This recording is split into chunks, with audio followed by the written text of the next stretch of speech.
Hello and welcome to a new video. Today we're riding the Honda Navi around. I'm starting here on Bardstown Road. So going down to the main strip. Going from a little bit past the Douglas Loop, Douglas Boulevard. Going down towards, I can't remember if it's Douglas Avenue or Douglas Boulevard, but past the Douglas Loop. Going down Bardstown Road. And then I haven't quite decided where I'm going to go after that, but I will just make a decision. In this video, I have the GoPro Hero 10 Black on a chin mount on my helmet. And I have the GoPro Hero Max 360 camera on top of my helmet. So I can get a nice 360 view in addition to the standard view and be able to record my voice. And all of the equipment is attached to my helmet. So I don't have to have the chest mount or anything mounted to the handlebars of the bike. You just have it all in the helmet. That makes the helmet a little bit heavy. Makes it a little bit top heavy. And having the GoPro Hero Max on top of the helmet makes it a little bit more, well, it makes it less aerodynamic. Makes it collect more wind. And it seems like every single time I decide to step out of the back door and hop on this Navi, immediately the wind kicks up and increases, you know, at least 5 miles per hour in whatever direction the second I jump on the bike. Yeah, so riding the Honda Navi down Bardstown Road. It's on a Sunday. I'm not sure when I'll get this posted, but recording this on a Sunday, midday, 2 o'clock. So it should be decently crowded. People going out, you know, finishing up lunch and brunch. Or getting a drink or something. I'm recording this on Sunday, May 8th, so Mother's Day. So I'm assuming things will be busy due to that as well. And I've had the Honda Navi for about a month now. It's got a little over 260 miles on it. Been breaking this in. It's a little 110cc. I mean, I guess it's classified as a motorcycle, but it's the same internals of one of Honda's scooters. It has a CVT clutch. Continuously variable transmission, so there's no clutch and shifter. This is just an emergency brake thing, or parking brake. Then I have the brake here, and then the brake down at the next to the right foot peg. And the brakes are actually linked, so if you pull the front brake, it pulls them both at the same time. Which is, you know, probably a good idea for beginners, because a lot of times if somebody is not all that experienced with riding motorcycles or, you know, anything with the clutch and brake, forget that, you know, on a motorcycle your throttle is on the right side of the handlebars and your front brake is in front of it, and then the rear brake is on the foot peg down, or on the rear brake down by the foot peg. Then your clutch will be on the left. If you come from a bicycle world, things will be different, so that could take some getting used to if somebody's never ridden anything that was a gas-powered motor vehicle.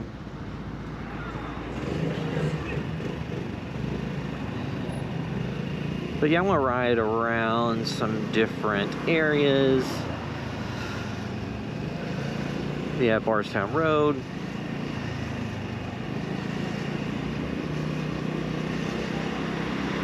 It's a beautiful day. It's like 70 degrees.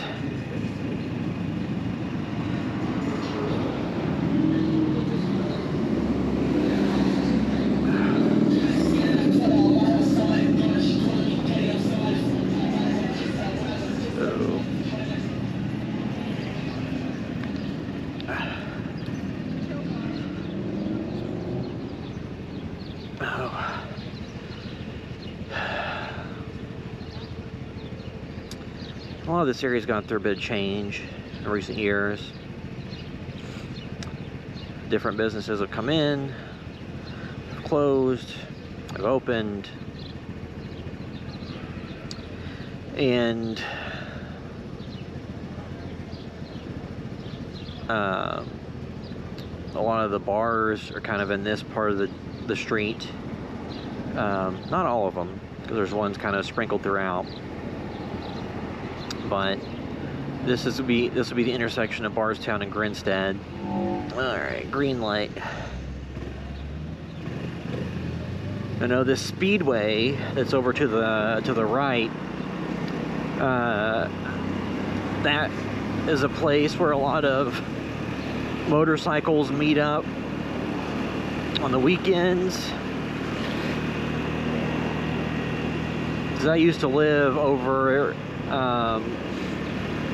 in an apartment that was down in this area, and that speedway would get a little bit treacherous at nighttime. But you have a lot of restaurants and bars through here, and you have some buildings that have just been vacant for a while. I guess just the rent is high enough to be in a prime location that people can't afford it, but so then it just sits vacant. And then the main, so we just passed an area that has a few different bars, like the Highlands Tap Room, and then this is where Bardstown and Baxter Avenue merge, and from this point forward, after this light, it's Baxter Avenue. So that'll take us through the area where a lot of the Irish bars are. So there's a row of bars that are O'Shea's and Flanagan's and Molly Malone's, all right in a small area across the street from each other, and right all kind of bunched up. So when you have big party weekends, those are usually very, very busy. Like today is Sunday, May 8th when I'm recording this. Like, again, not sure when I'll release it. But Sunday, May 7th was the Kentucky Derby. That's one of the busier weekends in the Louisville area for partying. So these bars are probably very busy yesterday evening with people going all over the place.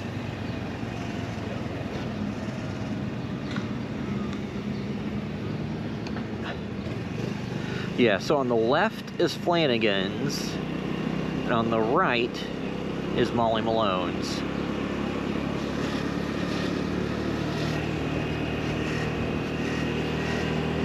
And then after that point, I'm gonna hit this light. There's a dog bar. It looks kind of cool, very open. And then to the right is the Cave Hill Cemetery, which is a very famous cemetery in Louisville. And I would go through, but they have rules that you can't ride through a bicycle or motorcycle through the cemetery. So we'll respect that rule. If I ever go through there, I'll go in a car, because it's a very large cemetery, and there's, you know, famous people like Muhammad Ali was laid to rest there. But, you know, it's very ornate.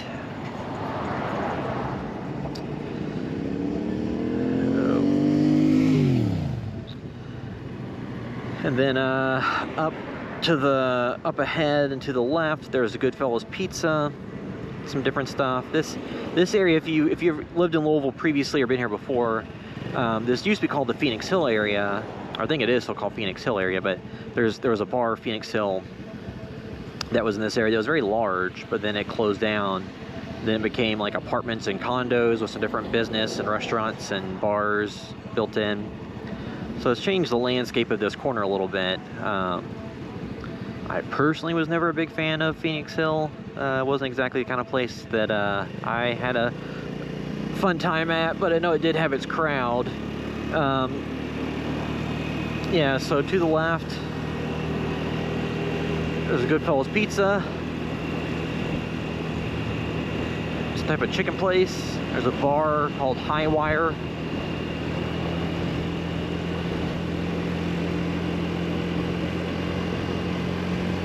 I've ridden already with this Navi. I've ridden it through downtown Louisville quite a bit, so I don't really plan to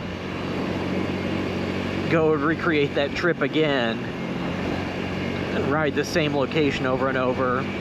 There's some breweries and bars down through here. Then there's Baxter Jack's over to the right, which is a beach volleyball bar. So in the summer they have volleyball leagues. People can go there and play volleyball, get a bucket of beer, and hang out. So I guess I will go. Oh, I forget where all these roads go. So I'm going to go down Mellwood Avenue and go down to River Road.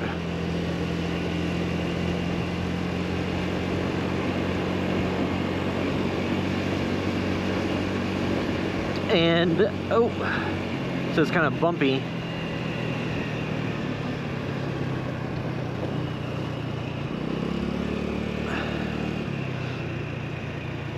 And I will say that I've had people ask in the comments and in real life how this bike handles, you know, how comfortable it is.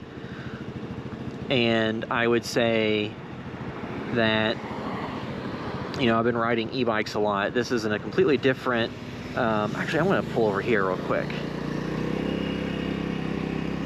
I'm going to take a picture for the thumbnail.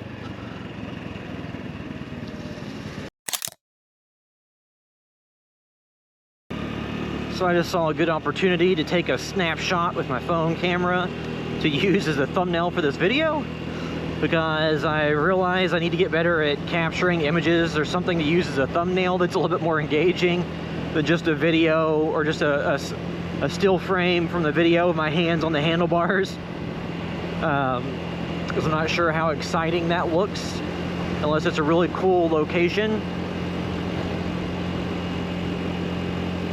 So yeah, I'm gonna ride down to Mellwood Avenue. Before I stop to grab that picture, I was talking about, people ask how comfortable is this bike, and what's funny is a lot of times when I ride an e-bike, it's a Segway X260 or a same thing as like a Sur-Ron X, Sur-Ron Light BX. So it has, you know, full front and rear suspension, you know, better quality than a lot of your, you know, cheaper e-bikes. It's not dirt bike, you know, professional Honda, Kawasaki, ATM, whatever dirt bike level, but, you know, still pretty good. And this is, I think it's a function too of, those are smaller bikes and not made to accommodate as heavy a riders as a larger bike, because you can technically have a passenger on the Navi. I think like the max load is like 400 something pounds. Not that I would necessarily recommend having a passenger, but I think these bikes are just meant to hold more weight, so it's a little bit stiffer suspension. So I mean, you wouldn't want to jump something on this, obviously it's not that kind of bike, but in terms of just day-to-day riding, it's pretty smooth. I mean, it's not as nice as your more expensive motorcycles, and you look at the base price of this thing and it's $1,800. Now again, the out the door price after you paid all taxes and fees and markups, probably gonna be a bit more. Hopefully not too much. Like I said, I got this one in Jeffersonville, Indiana, from CC Power Sports, and they didn't really mark these up that much because you could get one out the door, you know, everything $2,500. So, which, you know, is still some markup, but not what you're seeing where people are charging almost double, where people are starting them out at, you know, $2,800 or something, before you've even, you know, taken into account any taxes or fees.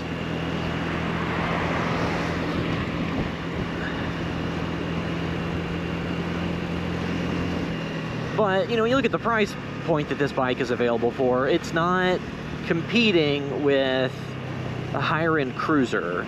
And I haven't ridden the Grom. I'm just comparing this to like the Sur-Ron or Segway X260. It has a lot more comfortable suspension when you're riding on the road. Again, this is, you know, small tires and wheels, so you absolutely would not want to take this one off-roading how it comes from the factory. I mean, I'm sure somebody will put different tires on it and try to take it off-road some, but I think the small diameter of the wheels would work against you for that. And on top of that, the bike is, you know, it's a street bike, it's a street cruising bike, and it's really more of like an urban commuter type bike than it is a high-speed back road cruiser. And then to the right is the Mellwood Arts Center. So if you ever want to get pizza, there's a pizza place in there called Danny Mac's that I highly recommend.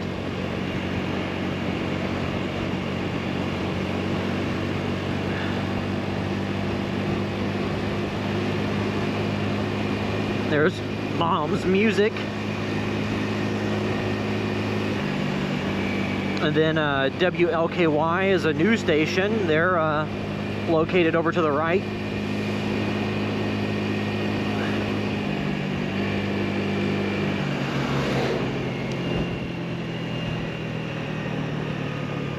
And then I'm about to cut through by the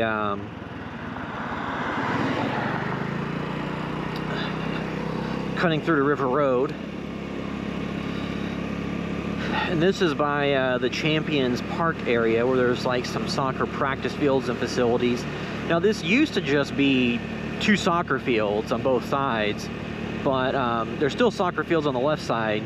And on the right side they have the Lynn Family Sports Vision and Training, so part of the associate with the Louisville City FC soccer club that we have. Because I used to have friends that I would come here and play soccer with, and we play in these various fields. But now it's over there to the right is an actual big facility that I assume is done in association with the professional soccer club we have. Now this is River Road.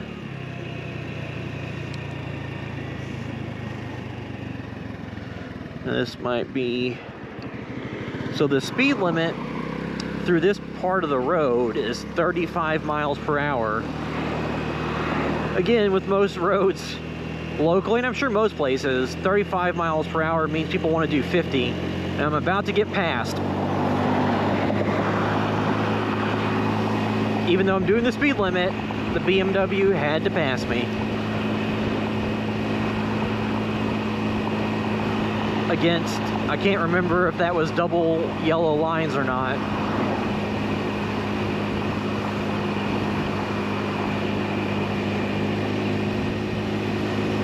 But people have no chill.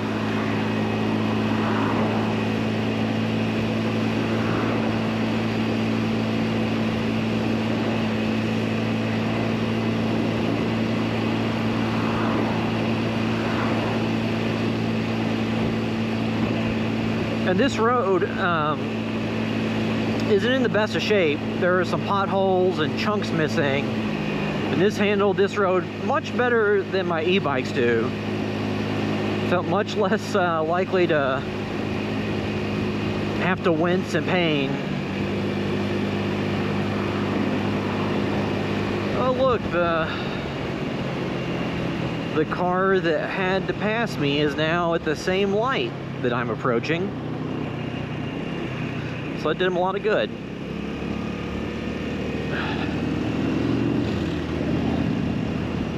it is funny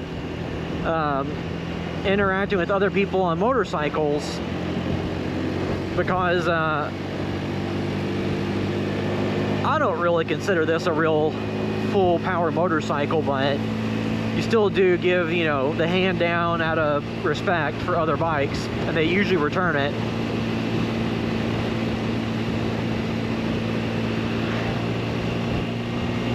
This is River Road.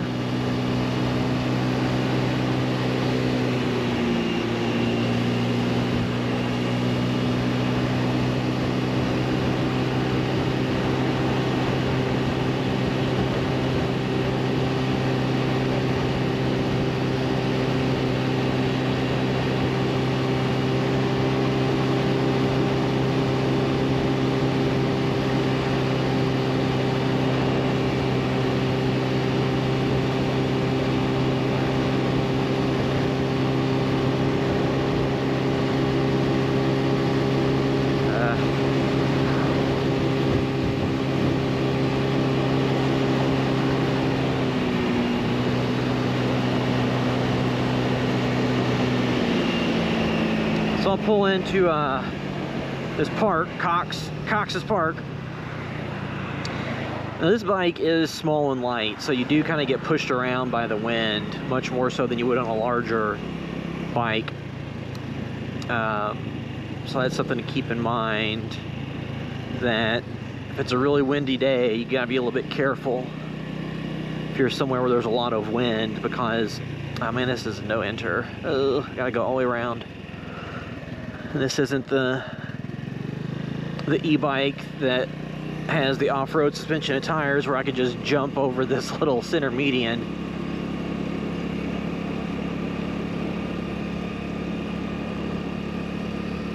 I'll go look at the river, then I might drive down River Road a little bit more.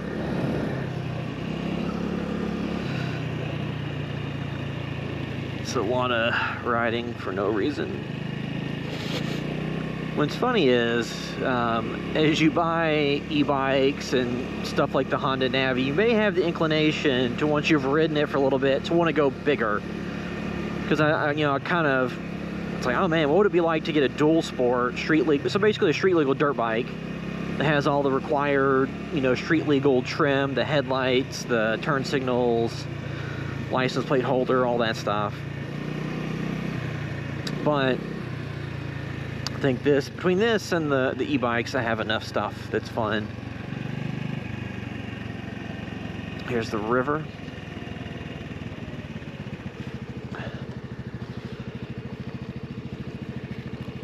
The other side is Indiana.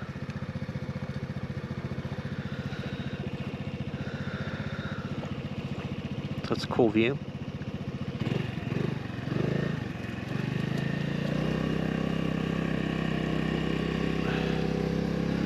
And to get out of here,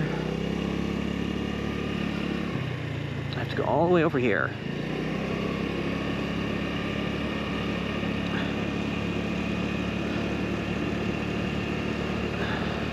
Again, you have to do a lot of riding out of your way. I don't really want to go through this huge puddle. There's nobody behind me, so it's not a big deal to cut around. Because these are little street slick tires, so I wouldn't necessarily get these wet and then go ride on the road, because I know in the comments somebody mentioned that you don't want to do that, and I would agree. Because even with the e-bikes that I have, one of them has some street slick tires, some VEE brand slick rubber tires for the road, and those don't have much tread and don't have a lot of grip. But the Segway and the Super 73 e-bikes have knobby tires that have better grip, that can deal with being wet better. To the right was Indian Hills, which I've ridden through before on the e-bike. This is River Road. Hopefully the wind noise isn't too bad. But I'm right by the river, so I think that makes the wind worse.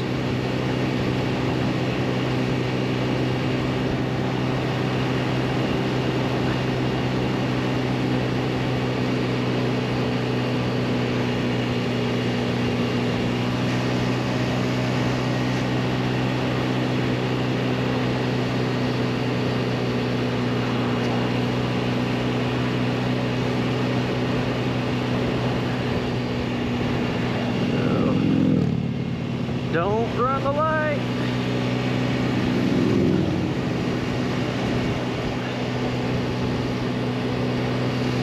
And then if you keep going down River Road, so I don't know if you can see it on the GoPro, but way off in the distance, there's two bridges. Those are the East End bridges that go from Louisville, Kentucky to Indiana. Because years ago they did a bridge project to add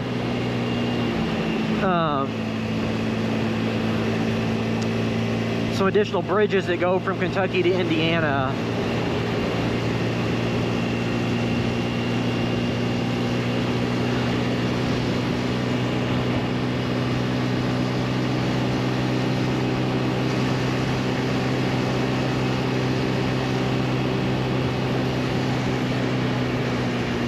And I'm cruising along a little bit below the speed limit, unless I see somebody coming up in the rearview mirror.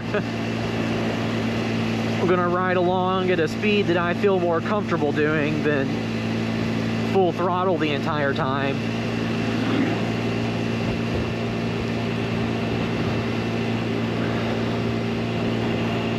It is interesting, out here you do get a mixture of houses that look like palatial estates and then stuff that's a little bit more run down, but it's all mostly pretty nice. I would just be concerned about stuff flooding this close to the river.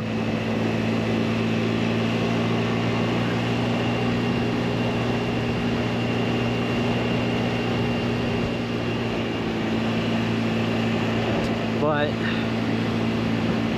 it would be nice to have a view of the Ohio River right next to you.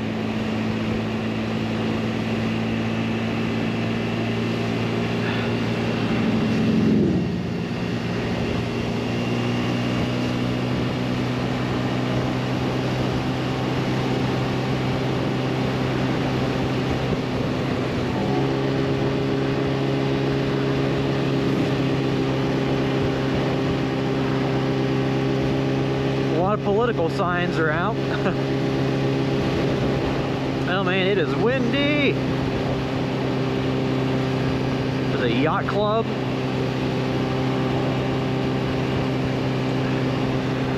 Get down lower.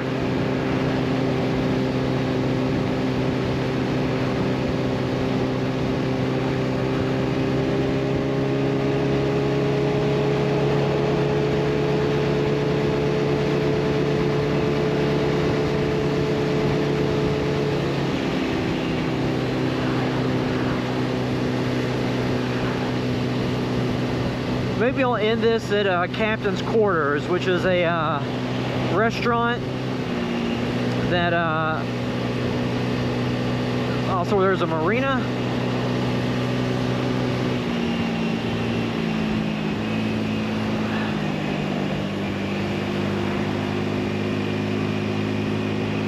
Some restaurants.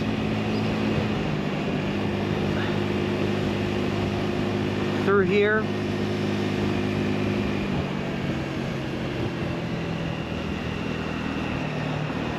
I think I'll turn left.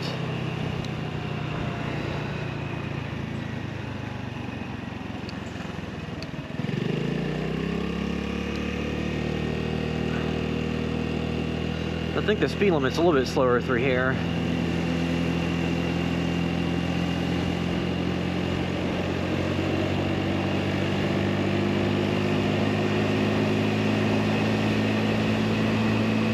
There's a lot of private marinas around here. Or I guess I'm not going to Captain's Quarters. I am going by the entrance to the pedestrian bridge. So I'm going, so the bridge that goes from Kentucky to Indiana that you can see off in the distance, I'm just going under it now. This is a nice place to come out if you want to go for a walk or a run or go cycling. That's one thing, I haven't put a phone holder on the handlebars of this bike because I know with an e-bike they don't really vibrate much, so it won't do much. But I know on motorcycles sometimes they can vibrate enough to damage the sensors in your phone's camera. Now this Navi's not exactly the biggest bike and with the most vibrations and rumbling motor, but I don't know that I would 100% need to have the phone on here. The only thing that'd be helpful for is using the GPS if I want to find a location, because I have a general idea of where I'm at, but I'm not 100% sure. Sometimes so I know how to get home. To get from here to say Captain's Quarters, I wouldn't 100% know how to do that without just exploring for a while or getting my phone out. But I think, yeah, I've been riding for long enough. So I think at some point I'm gonna,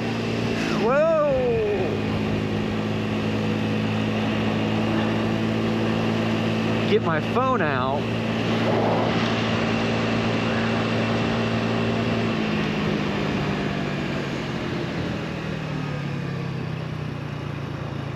Yeah, I'm just gonna turn around here and turn these cameras off. Yeah, I think I've done enough of a ride. So I started on Bardstown Road, and then I went down Bardstown Road and went down Mellwood Avenue, and then cut over to River Road, then just kept riding River Road until I came down here into, I guess now I'm technically in Prospect. So up ahead, I believe that'd be US 42 or Brownsboro Road, but yeah, so I went to Prospect. So from Bardstown Road out to the Prospect area on the Honda Navi, and that has 280 miles on it. So yeah, so that'll wrap up this ride. Until next time, later.